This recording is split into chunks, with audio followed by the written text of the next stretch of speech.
상승의 종아 울려라 스탁 골든벨 시간입니다. 오늘은 허인남 대표, 윤효은 대표와 함께 할 텐데요. 이번 시간 과연 골든벨이 울릴 수 있을까요? 먼저 첫 번째 종목 만나보도록 하죠. 바로 다날입니다. 다날이 이번 주 52주 신고가를 경신하는 등 상승세를 나타내는데요. 먼저 배경부터 살펴볼게요. 네, 9일 10% 이상 급등에 이어서 오늘도 좀 상승세를 좀 지속시켰습니다. 자회사인 다날 핀테크의 이제, 페이코인 구글 결제 서비스 오픈 이슈가 있었는데요. 첫 번째로 페이코인 성장 지속과 그리고 또 싸이월드의 페이코인 결제 서비스 제공 등 좀 NFT 관련해서 모멘텀을 좀 확대시키고 있습니다. 기존의 휴대폰 결제 시스템의 실적이 견고하고 또 여기에 메타버스, NFT, 블록체인 등 좀 모멘텀을 지속시키면서 연초 고점 10,000원 돌파 후에 한 70% 이상 상승하는 모습을 보여주고 있습니다. 네, 그렇다면 다날이 계속해서 주가에 날개를 달고 비상할까요? 울려라 골든벨. 아쉽게도 골든벨은 울리지가 않았습니다. 두 분이 다른 듯 같은 의견을 주셨는데 먼저 윤효은 대표님은 조금 보수적으로 보고 계시네요. 네, 일단 저는 18,000원 고점 찍은 날 매도 사인을 드렸습니다. 역시 시장 주도주 역할을 하였던 종목이기 때문에 쉽게 죽지는 않는 흐름이에요. 다만 이제부터는 다시금 18,000원 전고점 돌파하는 움직임이 나오면 그때부터는 이제 단타 트레이딩이 가능한 부분이지 않을까 판단이 됩니다.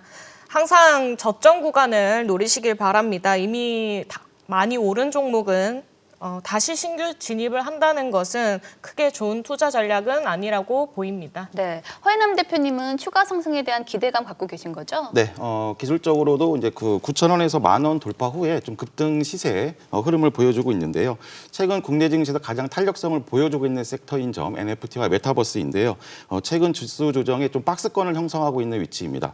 14,000원부터 18,000원 따라서 박스권 하단에서는 다시 좀 매수가 가능하고 말씀하신 대로 좀 급등 구간이 기 때문에 좀 중장기보다는 좀 단기 매매로 접근하시는 게 필요하겠습니다. 네, 그리고 다날은 추억의 SNS 싸이월드 관련주로 불리죠. 17일 본격 서비스를 앞두고 있는데 우리가 또 싸이월드 세대잖아요. 뭐 일촌, 도토리, 파도타기 다 기억나시죠? 네, 도토리로 프리스타일 Y 노래 사고 그랬습니다. 네, 저도 정말 기억이 새록새록하는 것 같은데 싸이월드 오픈을 앞두고 관련주가 연일 들썩이고 있는데 관련해서 눈여겨볼 최선호도 있을까요? 네, 일단 싸이월드 관련주가 17일 서비스 재개를 앞두고 다시금 또 강세를 보인 흐름입니다. 관련주로는 한글과 컴퓨터, 한컴위드, NHN 벅스 등 여러 가지 있겠지만 한컴 쪽이 좀 준비를 많이 한 모습입니다.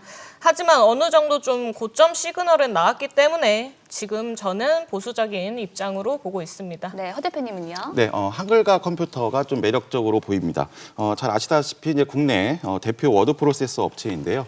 여기에 최근 싸이월드와 메타버스 사업 추진에 좀 관련주로 편입되는 모습입니다. 싸이월드 운영사인 싸이월드 Z와 합작해서 메타버스 플랫폼인 싸이월드 한컴타운 설립을 추진하고 있습니다. NFT까지 좀 연계가 가능한 점 이런 것을 바탕으로 해서 좀 강한 모멘텀까지 확보하고 있습니다. 특히 9일에는 싸이월드 Z가 구글과 애플의 싸이월드 앱 등록 심사 신청까지 하면서 좀 급등하는 흐름입니다. 가격 기준으로도 이제 30,000원부터 28,000원 눌림 몫이 진입 가능하겠습니다. 네, 참고하시기 바라고요. 그렇다면 이번에는 골든벨이 울릴 수 있을까요? 두 번째 종목 만나보도록 하죠. 바로 하이브입니다. 이달 들어 하이브 주가가 등락을 거듭하고 있습니다. 방탄소년단의 주식 매각 소식에 하락했던 주가가 이번 주에는 반등세를 또 연출을 했죠? 네, 10월 13일부터 11월 9일까지 방탄소년단의 장내 매도가 있었습니다. 총 100억 원 원치의 장내 매도 공시가 나오면서 42만 1,500원 고점을 찍고 하락 파동이 나온 흐름입니다. 네, 이 투자자분들 역시 지금이 매수해야 할 때인지 또 매도할 때인지 궁금해하고 계실 텐데 여기서 두 분의 의견 확인해 보도록 하죠. 울려라 골든벨. 이번에도 골든벨은 울리지가 않았습니다. 먼저 허인남 대표님은 긍정적인 의견 주셨네요. 네, 반등 여력 좀 충분해 보입니다. 최근 11월부터의 이제 지수 조정 또 여기에 BTS의 이제 일부 지분 처분 소식에 거의 한 달 동안 10% 이상 좀 조정을 받았습니다. 기술적으로도 10월부터의 상승분을 모두 반납한 자리라서 35만 원부터 32만 5천 원 사이에서는 좀 지지력을 확보할 거라고 보여집니다. 여기에 이제 두나무와 NFT 시장 본격 지출을 위한 위한 협력 등 좀 상승 동력도 좀 충분하기 때문에 1차 40만 원까지의 반등 시세 가능하겠습니다. 네, 윤여은 대표님은 추가 상승 제한적이라고 보시는 건가요? 네, 하이브는 일단 자체 플랫폼을 토대로 사업을 좀 확장하고 있는 모습이고 위버스를 기반해서 NFT 플랫폼을 구축해두고 있는 상황입니다. 그리고 어느 정도 콘텐츠 매출 증가세가 좀 지속될 것이라 판단은 되고 있으나 기술적으로 지금 1차 시세는 좀 나온 파동이기 때문에 보수적인 관점은 필요하다고 판단하고 있습니다. 단기 이평선은 현재 좀 안착한 모습이나 저라면 21선 부근 안착하는 흐름이 좀 더 나오는지 지켜보고 진입할 것으로 보입니다. 네, 최근 이 오미크론 공포와 또 코로나 재확산으로 엔터주가 하락과 반등을 반복하고 있는데요. 앞으로의 전망에 대해서는 어떻게 보시나요? 네, 전체적인 섹터 흐름이 최근 그 상승에 대한 차익 실현 성격, 또 두 번째로는 이제 오미크론 변이 불확실성의 이제 단기 조정 등 좀 복합적인 좀 영향을 받았습니다. 오미크론 변이 치사율이 델타보다 낮다는 평가하에 지금 국내 증시가 이번 주 빠르게 반등을 했는데요. 종목의 좀 성격마다 폭은 다르겠으나 최근 2주 정도의 조정 부분은 충분히 반등 가능하겠습니다. 네, 윤여은 대표님은 어떻게 보시나요? 네, 일단 개인 투자자들이 12월 달에 좀 들어서면서 7거래 연속 순매도 행진을 좀 이어가고 있는 와중에도 엔터테인먼트의 주에 대한 관심은 뜨겁습니다. 지금 당장 주가가 좀 내리더라도 내년 실적은 좋아질 거라 판단하기 때문에 뭐 그렇게 하는 거라 예상이 되고 있는데요. 공연이 좀 본격적으로 이어지면 가장 크게 성장할 산업 중에 하나가 엔터이지만 아직 확진자 수도 무시를 못하고 있는 상황입니다. 뭐 여기에서 한 가지 보자면 초록뱀 미디어를 좀 보고 있는데 이번에 후쿠 엔터테인먼트를 인수한 부분이 있고 또 최근 고점 찍고 하락한 이후에 단기 이평선을 돌파하는 움직임이 나오고 있습니다.